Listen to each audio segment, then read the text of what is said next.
اللہ تبارک و تعالی نے اسلام کو جب کامیابیاں اور کامرانیاں عطا کیں اور نبی پاک صلی اللہ تعالی علیہ وسلم کے دین کو اللہ نے غلبہ عطا کیا تو 9 ذی الحج میں حج فرض کیا گیا۔ حج اس سے پہلے بھی کیا جاتا تھا، پرانی شریعتوں میں بھی حضرت ابراہیم علیہ السلام کے طریقے پر حج ہوتا تھا۔ پھر کفار مکہ نے، قریش مکہ نے اس میں کچھ غلط رسومات شامل کر دی، کپڑے اتار کر معاذ اللہ کعبے کا طواف کرنا، قربانیوں کا گوشت خانہ کعبہ کی دیواروں سے ملنا، اور بھی کئی بیہودہ رسومات اس پاکیزہ اور خوبصورت عمل کا حصہ بنا دی گئیں۔ پھر 9 ذی الحج کو حج فرض ہوا۔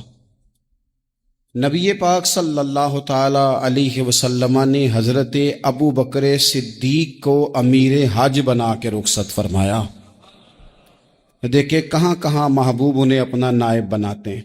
اب 9 کو تو حضور نے حضرت ابو بکر صدیق کو امیر حج بنایا اور پھر اعلان فرمایا، جہاں جہاں مسلمان آبادیاں تھیں وہاں اعلان کر دیا گیا کہ آئندہ سال رسول پاک علیہ السلام خود حج کے لیے تشریف لے جائیں گے۔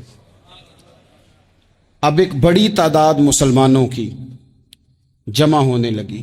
ذی قعدہ کے آخری ایام میں ہزاروں کی تعداد میں لوگ مدینہ شریف میں جمع ہو گئے۔ ظہر کی نماز کی ادائیگی کے بعد سیرت نگار کہتے ہیں کہ 28 ذی قعدہ تھی، نبی پاک علیہ السلام ظہر پڑھ کے حج کے لیے نکلے، اور جہاں آج ذوالحلیفہ ہے، ابیار علی جس جگہ کو کہتے ہیں، میقات مدینہ بھی کہا جاتا ہے، وہاں اللہ کے محبوب نے پہلے رات گزاری۔ وہیں پہ نبی پاک صلی اللہ تعالی علیہ وسلم نے احرام باندھا، حضور تشریف لے گئے۔ یہ حج قران تھا۔ نبی پاک صلی اللہ تعالی علیہ وآلہ وسلم کے ساتھ اس طرح لوگ امڑ کے آئے، جہاں جہاں سے لوگ تھے مسلمان وہ سارے جمع ہوئے حضور کے ساتھ اللہ کی بارگاہ میں حاضر ہونے کے لیے۔ 1,40,000 صحابہ، یہ ایک ہی دفعہ صحابہ کا اتنا بڑا مجمع جمع ہوا ہے، ایک ہی دفعہ۔ اور حضور علیہ السلام کی خواہش تھی کہ یہ سارے لوگ وہاں پہنچیں۔ محبوب کریم علیہ السلام 4 ذی الحج کو حضور علیہ السلام نے طواف کیا، صفا مروہ کیا، احرام نہیں کھولا، قربانیاں ساتھ تھیں، چونکہ یہ حج قران تھا۔ اللہ کے رسول صلی اللہ تعالی علیہ وآلہ وسلم نے پھر 8 ذی الحج کو ظہر کی نماز جا کے منا کے میدان میں ادا کی۔ 9 ذی الحج کو مسجد نمرہ کے پاس کوہ صبیر پر جب سورج کی کرنیں چمکیں، قربان جائیں کیا نظارہ ہوگا۔ لبیک لبیک کی صدا آ رہی ہے، دے کون رہے ہیں؟ مدینے والے محبوب صلی اللہ علیہ وسلم۔ حضور اس لشکر حسن کو لے کر، اس نور بھرے قافلے کو لے کے، یہ کون ہیں جو حضور کے ساتھ سارے نکلے ہیں؟ یہ کون ہیں سارے؟ یہ وہ فیروز بخت سعادت مند لوگ ہیں کہ ان میں سے جس نے ایک دفعہ بھی ایمان کی حالت میں حضور کو دیکھا اور پھر خاتمہ بالخیر بالایمان کے ساتھ دنیا سے رخصت ہوئے، یہ وہ لوگ ہیں کہ ولی اگر 60 سال بھی سارا دن روزہ رکھے، ساری رات نفل پڑھے، ہر برائی سے بچے، لیکن پھر بھی کسی صحابی کے قدموں کی خاک تک کو نہیں پہنچ سکتا۔ اور صحابی زیارت سے بنتا ہے، ولی عبادت سے بنتے ہیں۔ نبی پاک صلی اللہ تعالی علیہ وسلم کے وہ سارے صحابہ کون ہیں؟ الصحابہ النجوم، یہ حضور کی چاروں جانب یہ چمک رہے ہیں، انہیں خود میرے نبی پاک نے ستارے فرمایا ہے۔ ایک سمت علی، ایک سمت عمر، صدیق ادھر، عثمان ادھر۔ ان جگمگ جگمگ تاروں میں بھلا مہتاب کا عالم کیا ہوگا؟ اور ہر کوئی فدا ہے بن دیکھے تو پھر دیدار کا عالم کیا ہوگا؟ تو نبی پاک صلی اللہ علیہ وسلم نے یہ وہ موقع تھا، 9 ذی الحج میدان عرفات، حضور صلی اللہ علیہ وسلم نے ظہر کی نماز ادا فرمائی اور پھر کچھ توقف کے بعد حضور کے لیے اونٹنی پر کجاوا سجایا گیا، हुजूर अपनी कुस्वा नामी ऊँटनी पर सवार हुए, मेरे महबूब ने खुतबा देने का इरादा फरमाया। रब करीम ने इरशाद फरमाया, अल यौम अकमलतु लकुम दीनकुम, आज मैंने तुम्हारे लिए तुम्हारा दीन मुकम्मल कर दिया है। मुकम्मल हो गया दीन, इसके बाद कोई और दीन नहीं आएगा। इस आयत ने बता दिया कि हुजूर आखिरी नबी हैं, दीन मुकम्मल हो गया। अब किसी और पैगंबर की, रसूल की, दीन की, किताब की ज़रूरत बाकी। आज मैंने तुम्हारे लिए तुम्हारा दीन मुकम्मल कर दिया। और क्या खूबसूरत लफ्ज़ हैं कुरान पाक में, फरमाया व अतममतु अलैकुम नेमती, और आज मैंने तुम पर अपनी नेमतें तमाम कर दी हैं, नेमतें मुकम्मल कर दी। व रदीतु लकुमुल इस्लाम दीना, और अल्लाह फरमाते हैं मैंने तुम्हारे लिए दीन इस्लाम को पसंद किया है, ये मेरी रिज़ा है, ये दीन इस्लाम तुम्हारे लिए पसंद किया है।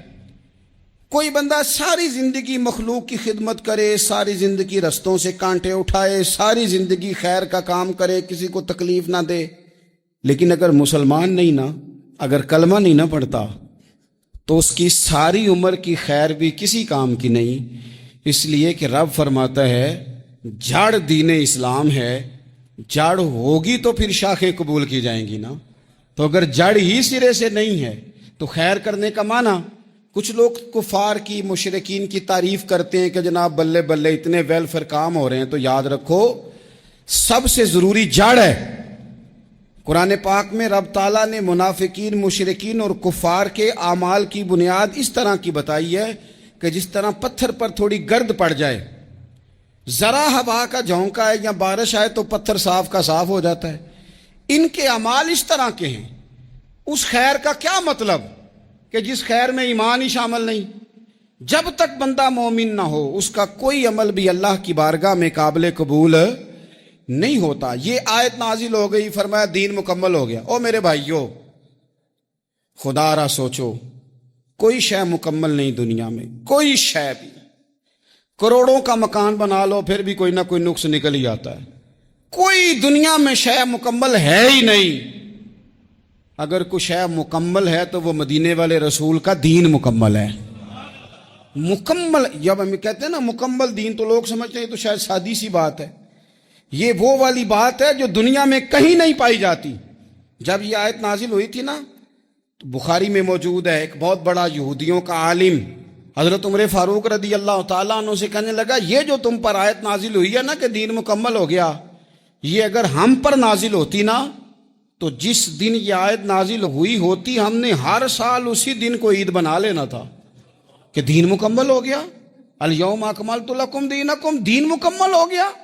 हम तो ईद बना लेते। तो हजरत उमर कहने लगे हम पर भी बड़ा फजल है। जिस दिन आयत नाजिल हुई थी अरफा का दिन भी था और जुमे का दिन भी था। एक नहीं दो ईदें थी मुसलमानों की, दो ईदें थी मुसलमानों की, दो। अजीज भाई, दीन मुकम्मल अल्लाह ने दिया। और हजरत अब्दुल्ला इब्न अब्बास रदी अल्लाह ताला अन्हु ने तो एक मकाम पे इसका जिक्र भी कर दिया। जब उनसे किसी यहूदी ने कहा ना ये आयत हमें मिलती तो हम ईद मनाते, तो फरमाया तुम एक मनाते ना, हमारी दो थी उस दिन। जुम्मा भी तो मुसलमानों की ईद का दिन है ना। बहुत सारे लोग हैं बेचारे जो कहते हैं इस्लाम में ईदें सिर्फ दो हैं, और वो भी सिर्फ परेशानी उन्हें ईद मिलादुन नबी वाले दिन होती है, उसके आगे पीछे नहीं होती। हालांकि नबी पाक अलैहिस्सलाम ने कहा हर जुमा भी ईद है, खुद हुजूर ने फरमाया, लेकिन वो अड़ जाते हैं कि नहीं ईदें सिर्फ दो ही हैं। भाई आप ये कह सकते हैं कि इस्लाम की मारूफ ईदें दो हैं, अपने माना और मफहूम के लिहाज से जिसको यौम ईद कहा जाए वो ईदें दो हैं। तो नबी पाक सल्लल्लाहु ताला अलैहि वसल्लम ने मैदान अराफात में खुतबा दिया। ये जो वाज़ व नसीहत है ना, खुतबा तकरीर, ये दुनिया कर रही है, करती रहेगी, करती चली आएगी, और इसको मेरे नबी पाक अलैहिस्सलाम ने पसंद फरमाया। खैर की बात करने वाले को हुजूर ने दुआ दी। महबूब फरमाने लगे अल्लाह जो मेरी हदीसें याद करके आगे पहुंचाए उसके चेहरे को तरोताज़ा रखना। ये इबलागे दीन बहुत बड़ी बात है अगर कोई खुलूस नीयत से करे। लेकिन कायनात अर्जी में वो जो हुजूर का खुतबा हज्जतुल विदा है, वो दस्तूर है, वो मंशूर है। इंसानी हुकूक पर उससे बड़ा चार्टर ना पहले कभी था نہ قیامت تک دوبارہ بن سکتا ہے۔ اس کو خطبہ حجۃ الوداع کیوں کہتے ہیں؟ ایک تو مطلب یہ کہ حضور نے یہی آخری حج کیا، اور دوسری بات یہ تھی کہ اس خطبے کے تھوڑے ہی عرصے بعد میرے نبی پاک نے وصال ظاہری فرمایا، اور اس خطبے کو رسول پاک صلی اللہ تعالی علیہ وسلم نے شروع کہاں سے فرمایا؟ یہ خطبہ دیکھیں شروع کہاں سے ہو رہا ہے۔ انسان دنیا میں ملتا بھی ہے، جدا بھی ہوتا ہے۔ یہ جو جدائی کا وقت ہوتا ہے نا، جدائی کا، شاید بڑی سوچ سمجھ کے کہا تھا حضرت میاں صاحب نے، بڑی غور کر کے انہوں نے کہا تھا کہ دریا کنڈے روخ نہ لائیے، جو آوے روڑ جاوے۔ آپ میدان میں درخت لگاتے ہیں تو کبھی پھل گرتا ہے تو زمین پہ گرتا ہے، اٹھا لیتے ہیں۔ اگر دریا کے کنارے ہو تو وہ تو دریا میں گرے گا اور رڑ جائے گا، چلا گیا، بہہ گیا۔ فرمانے لگے دریا کنڈے روخ نہ لائیے، جو آوے روڑ جاوے، تے پردیسی نال نہ یاری لائیے، او دا جدوں دل کرے ٹر جاوے، وہ تو چلا جاتا ہے۔ یہ خطبہ شروع کہاں سے ہو رہا ہے؟ یعنی ابھی آغاز کلام ہے، بات آگے آئے گی، آغاز کلام ہے۔ میں کہہ چکا ہوں ولی شاید عبادت کر کے بنے، تقوی اختیار کر کے بنے، ولی اللہ کی حرام کردہ ہر شے سے اجتناب کر کے بنے، وہ جس میں شبہ ہے اس سے بھی بچے تو پھر ولی بنے۔ لیکن صحابی تو حضور کی زیارت سے بنتا ہے نا، نبی پاک کی زیارت سے بنتا ہے، اور صحابہ تو وہ صحابہ تھے جن کی ہر صبح عید ہوتی تھی، خدا کا قرب حاصل تھا، نبی کی دید ہوتی تھی۔ وہ تو اس طرح کا ماحول تھا کہ نبی پاک نے فرمایا حضرت ابو ہریرہ سے یہیں بیٹھے رہتے ہو، تھوڑا ذرا کبھی کوئی کام بھی کر لیا کرو، وقفے سے ملنے سے محبت بھی بڑھتی ہے۔ تو حضرت ابو ہریرہ اٹھے اور ستون کے پیچھے سے ہو کے واپس آ گئے۔ فرمایا آ گئے ہو؟ عرض کی حضور دل ہی نہیں لگتا تو جائیں کہاں؟ وہ جو حضور سے آ کے کہتے تھے نا یا رسول اللہ صلی اللہ علیہ وسلم، حضرت صوبان بن مالک، حضور نے فرمایا پریشان دکھائی دیتے ہو؟ کہا یا رسول اللہ ایک بات پریشان کرتی ہے۔ کہا وہ کیا؟ عرض کی حضور دل بے چین ہوتا ہے تو زیارت کو آ جاتا ہوں، آج ایک عجیب خیال آیا ہے، عجیب خیال آیا ہے، اور اس نے عجیب رنگ طبیعت میں بھر دیا ہے۔ فرمایا تمہیں کیا خیال آیا؟ عرض کی یا رسول اللہ صلی اللہ علیہ وسلم آج خیال آیا ہے کہ صوبان ہے، تو حضور کا غلام ہے، جنت تو حضور کے صدقے ملے گی، لیکن یہ ہے کہ حضور تو ہوں گے نا نبیوں کے ساتھ، تجھے ملے گی پر ملے گی تو غلاموں کے محلے میں نا۔ تو دل میں خیال آیا کہ وہاں زیارت بھی ہوگی کہ نہیں؟ او جنت میرے کس کاری جتھے یار نظر نہ آوے، زیارت بھی ہوگی کہ نہیں؟ حضور کی بارگاہ میں جب حضرت صوبان نے عرض کی تو رب کریم نے فرمایا محبوب جو تیری اور تیرے رب کی اطاعت کرے نا، اولئک انعم اللہ علیہم من النبیین والصدیقین والشہداء والصالحین، فرمایا ان کو اللہ نبیوں کے، صدیقین کے، شہداء اور صالحین کے ساتھ ہی جنت میں اکٹھا فرمائے گا، وہ اکٹھے رہے۔ تو جن کو تو جنت میں بھی حضور کی زیارت کے بغیر چین نہیں تھا، ان کو حضور نے خطبہ حجۃ الوداع شروع کرتے وقت پہلا جملہ پتہ کیا کہا؟ حضور اونٹنی پہ ہیں، احرام باندھا ہوا ہے، 1,40,000 کم و بیش غلام سامنے کھڑے، عرفات کا میدان۔ محبوب فرمانے لگے پہلا جملہ، جو درد والے تھے وہ تڑپ گئے، یہ سارے درد والے تھے لیکن کچھ زیادہ مزاج شناس تھے۔ محبوب نے پہلا جملہ کہا، حضور فرمانے لگے لوگو جس طرح آج اکٹھے ہوئے ہیں شاید اس کے بعد دوبارہ ہم اکٹھے نہ ہوں۔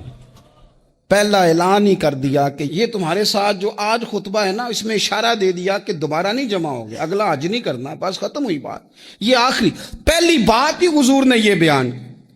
اب وہ اتنے دل نرم ہو گئے حضور کی بات سن کے، آنکھوں میں آنسو اس طرح آ گئے، طبیعت کا ملان اتنا بڑھ گیا کہ ہر ایک کا دل کشکول بن گیا، ہر طرف سے آہیں اور سسکیاں ہیں کہ حضور کے وہ جملے یوں صحابہ لے رہے تھے جب آپ سے کوئی کہہ دے کہ بھائی یہ وقت بس آخری ملاقات کا ہے، تو پھر انہوں نے وہ تو حضور کی ہر بات ہی توجہ سے سنتے تھے، پر یہاں جو انداز بن گیا وہ انوکھا بن گیا۔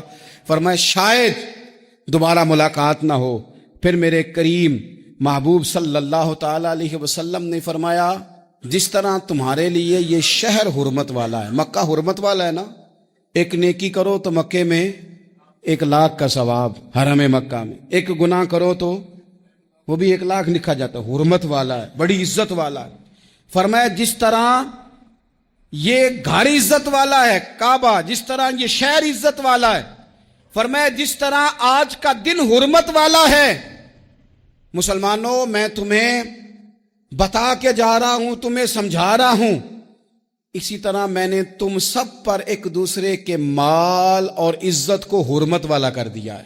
اور صحابہ کو نا حضور نے پہلے یہ سبق پورا، حضور نے پوچھا، یہ بھی ذرا کمال ہے، یہ بخاری مسلم کی حدیث ہے، حضور نے صحابہ سے پوچھا 9 ذی الحجہ ہے، جمعے کا دن ہے، ذی الحج کا مہینہ ہے، سب کو پتہ ہے، لیکن نا آپ جمعہ پڑھنے ہیں تو میں آپ سے کہوں کہ آج کون سا دن ہے تو آپ کہیں گے جناب جمعہ ہے، عجیب آدمی ہے، جمعہ پڑھا رہے ہو۔ لیکن جو صحابہ کا انداز ہے وہ اور ہے۔ حضور نے پوچھا آج یہ کون سا مہینہ ہے؟ یہ ادب ہے، یہ مقام ہے، یہ وہ مقام ہے جہاں بہت سارے صرف عقل والے بندے جو ہوتے ہیں نا وہ بیچارے گرتے پڑتے ہیں، کہتے ہیں جی بات آتی ہو تو بتانی چاہیے، یہ کیا بات ہوئی جی، بندہ بولے ہی نا، یہ کیا لیکن کچھ لوگ ایسے ہیں جن کا دھارا ادب کچھ اور ہوتا ہے، انہیں ڈھیروں باتیں بھی آتی ہوں تو ہر جگہ بات کرنے کی نہیں ہوتی، سب جگہ کہانیاں سنانے کی نہیں ہوتی۔ حضور نے فرمایا کون سا مہینہ ہے؟ قربان جائیں بھیا کو زبان ہو کے کہنے لگے واللہ و رسولہ عالم، اللہ جانے اللہ کا رسول جانے، سانو تے قید سجن دا گہنا ہے، او جنج رکھے اساں اونج رہنا ہے، ہمیں کیا پتا؟ پوچھا کسی نے، لکھا ہے صوفیاء نے، کسی نے پوچھا تمہیں پتہ نہیں، کہنے لگے چپ کر، ہمیں کیا پتا کون سا مہینہ ہے؟ تو حضور نے فرمایا آج تاریخ کون سی ہے؟ بھائی صاحب کو پتا تھا نا 9 ذی الحج کو ہی حج ہوتا ہے، کون سی تاریخ ہے؟ کہا واللہ و رسولہ عالم، اللہ جانے اللہ کا رسول جانے، قربان جائیں۔ حضور نے پوچھا دن کون سا ہے؟ سب کو پتا ہے جمعہ ہے، کہنے لگے واللہ و رسولہ عالم، اللہ جانے اور اللہ کا۔ وہ صحابہ بتا کیوں نہیں رہے؟ تو اہل محبت کہتے ہیں صحابہ کا جواب یہ تھا ہمیں کوئی مہینوں سے غرض ہے، ہمیں کوئی دن سے غرض ہے، ہمیں کوئی تاریخ سے غرض ہے؟ حاجیو آؤ شہنشاہ کا روزہ دیکھو، کعبہ تو دیکھ چکے، کعبے کا بھی کعبہ دیکھو، ہمیں تو محبوب سے غرض ہے۔ مہینہ تھا ذی الحج کا، اگر حضور کہہ دیتے ذی الحج نہیں ذی قعد ہے تو ہم نے ذی قعد ہی بنا لینا تھا۔ تاریخ تھی 9، اگر حضور فرما دیتے 11 ہے تو ہم نے 11 ہی بنا لینی تھی۔ دن تھا جمعے کا، اگر حضور کہتے پیر ہے تو ہمیں کیا لگے؟ ہمیں تو محبوب کی رضا چاہیے۔ آپ دیکھیں نا، ایک صحابی کے ہاتھ ذرا لمبے تھے تو حضور نے فرمایا یا ذوالیدین، او لمبے ہاتھوں والے۔ ان سے کوئی پوچھتا نام کیا ہے تو کہتے میرا نام ہے 2 ہاتھوں والا۔ او بھائی میرے بھی 2 ہیں، تم کیوں 2 ہاتھوں والا؟ کہنے لگے یہ نہیں مجھے پتا، مجھے نبی پاک نے کہا 2 ہاتھوں والا۔ تو ٹھیک ہو گئی جو حضور نے نام رکھ دیا۔ تو حضور سید عالم نے پوچھا، پھر حضور نے حرمت یاد کرائی، فرمایا یاد رکھو یہ دن بھی بڑی عزت والا ہے، جمعے کا ہے، یہ مہینہ بھی بڑی حرمت والا ہے، ذی الحج کا ہے، یہ تاریخ بھی بڑی حرمت والی ہے، لیکن فرمایا جس طرح اس دن کی، اس شہر کی، اس مہینے کی تم نے عزت کرنی ہے، اسی طرح ایک دوسرے کے مال کا، ایک دوسرے کی عزت کا تم نے پاس کرنا۔ مسلمان بھائیوں، خدا را یہ حضور کہہ رہے ہیں یار، نبی پاک نے کعبہ کے سامنے کھڑے ہو کے فرمایا بیت اللہ تیری بڑی شان ہے، تیرا بڑا مرتبہ ہے، لیکن فرمایا میرے مومن کی عزت رب کی نظر میں کعبے سے بھی زیادہ ہے۔ ہم کیسے بیٹھ کے یار، ہم کیسے جرات کرتے ہیں کسی کی پگڑی کھولنے کی کونے میں بیٹھ کے؟ ہم اپنے گھر بیٹھ کے کسی پر تبصرہ کر گئے، کسی بندہ مومن کی عزت اچھال گئے، بالکل پتہ نہیں تھا بات کا اور ہم نے کہانی بنا دی پوری کی پوری، داستان سرائی کر گئے۔ صبح سے شام تک ہماری گپ شپ کا عنوان کیا ہے؟ کسی نہ کسی کا شکوہ، کسی نہ کسی کی شکایت، یہ ہماری گپ شپ ہے۔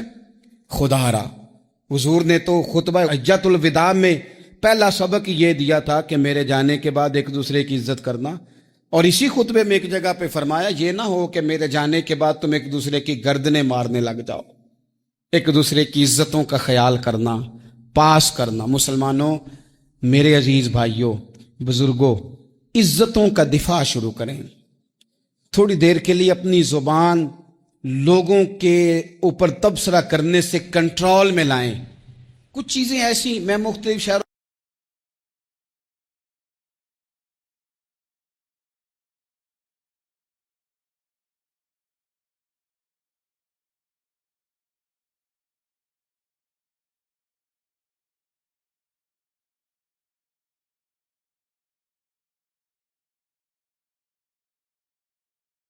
कुरान हकीम ने इरशाद फरमाया है कि वलिल्लाहि अलन्नासि हिज्जुल बैति मन इस्तताअ इलैहि सबीला। फरमाया अल्लाह के लिए लोगों पर इस घर का हज करना है जो इस तक पहुंचने की ताकत रखता है। उस पर इस घर का हज फर्ज है जो इस तक पहुंचने की ताकत रखता है, जो माल रखता है, हिम्मत रखता है, वो यहां आएगा। हज बुनियादी तौर पर एक आशिकाना इबादत है, एक आशिकाना इबादत है। कुछ इबादतें ऐसी होती हैं जो माली होती हैं और कुछ ऐसी होती हैं जो बदनी होती हैं। ज़कात देना माली इबादत है, फितराना देना माली इबादत है, सदका तो खैरात माली इबादत है, नमाज पढ़ना ये बदनी इबादत है, रोजा रखना बदनी इबादत है, नफल अदा करना ये। हज वो अजीम नेमत है, वो इबादत है जो मुरक्कब है, माल भी खर्च होता है और वजूद की ताकत भी लगती है, माली भी है और बदनी भी है। और नबी रहमत नूर मुजस्सम शफी मुअज़्ज़म सल्लल्लाहु तआला अलैहि वसल्लम ने इरशाद फरमाया है, हुजूर अलैहिस्सलातु सलाम फरमाने लगे कि जो माल तुम हज पे खर्च करते हो, अल्लाह तबारक व तआला तुम्हें एक एक रुपए पर कई कई हजार का अजर अता फरमाता है।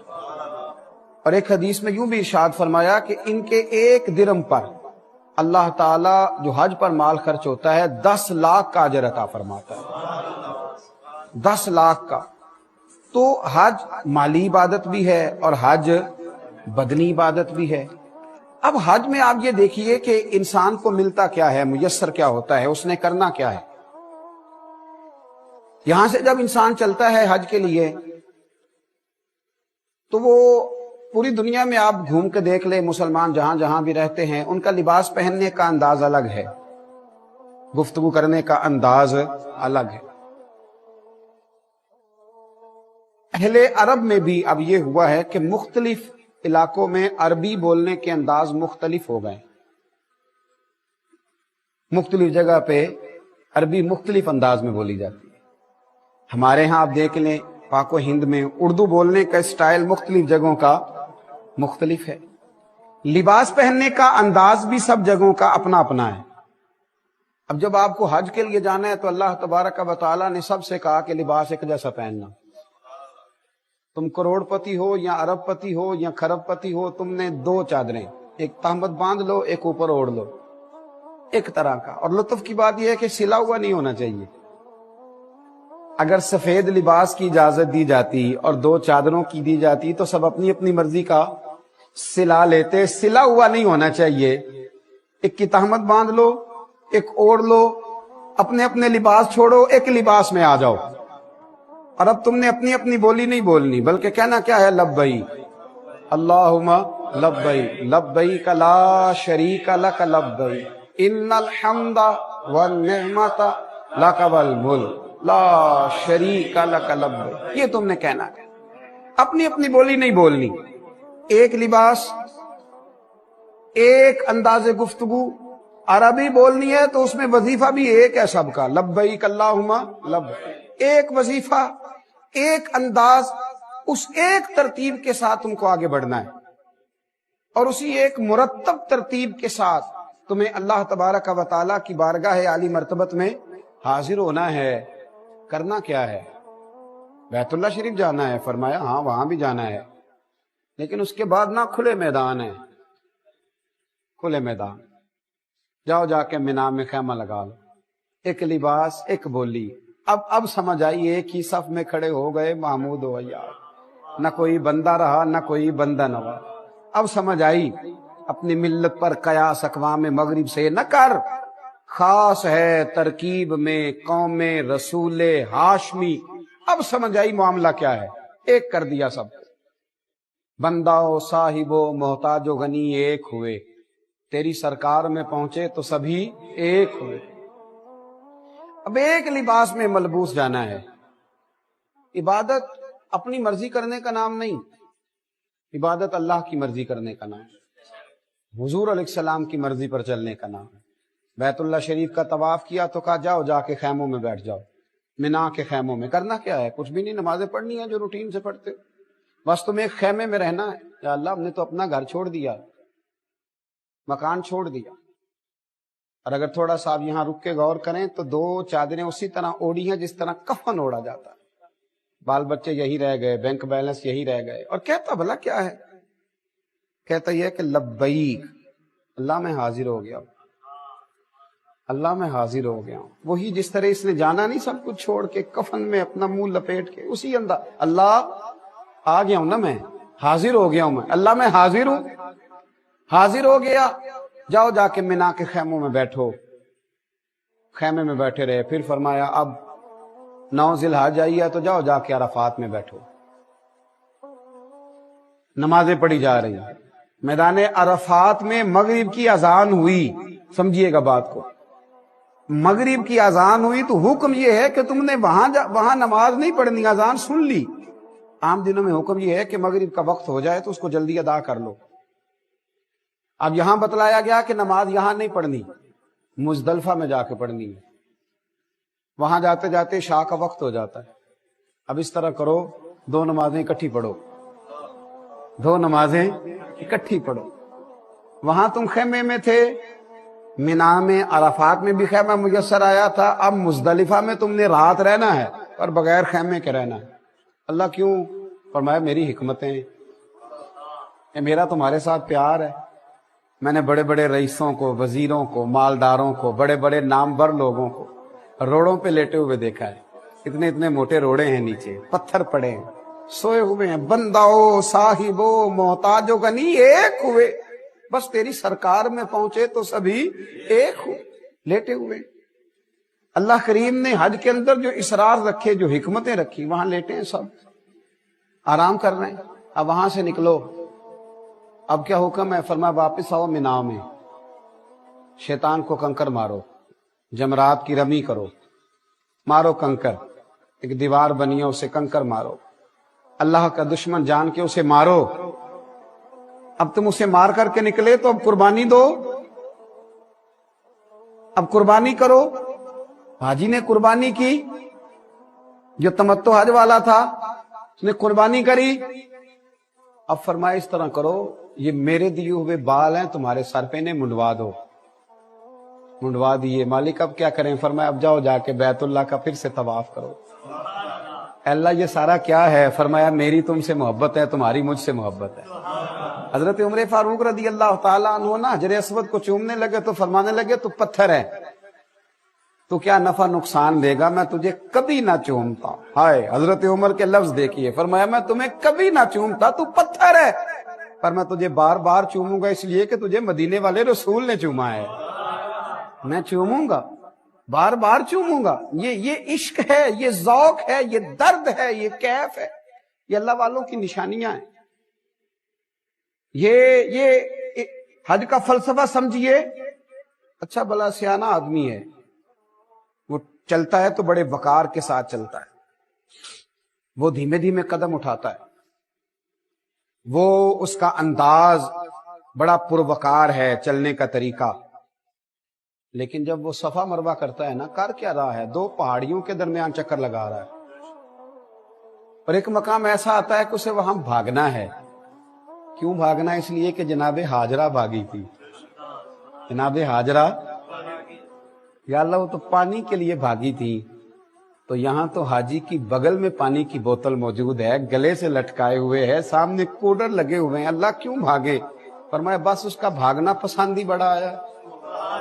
तो मेरे हुक्म पर अपने बेटे के लिए भागती थी तो पसंद ही बड़ा आया है। बड़ा बड़ा बाबकार आलिम फाजिल शेख भागता है, ये क्या हो रहा है?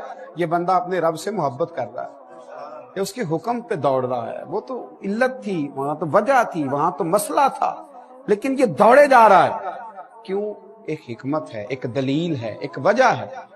हज के मौका पर جتنے کام ہیں اگر انسان اپنی عقل کا زور لگائے گا نا کہ میں سمجھوں یہاں حکمت کیا ہے، یہاں حکمت کیا ہے، تو یہ تو نادان رہ جائے گا، عقل تو ٹھوکریں کھائے گی۔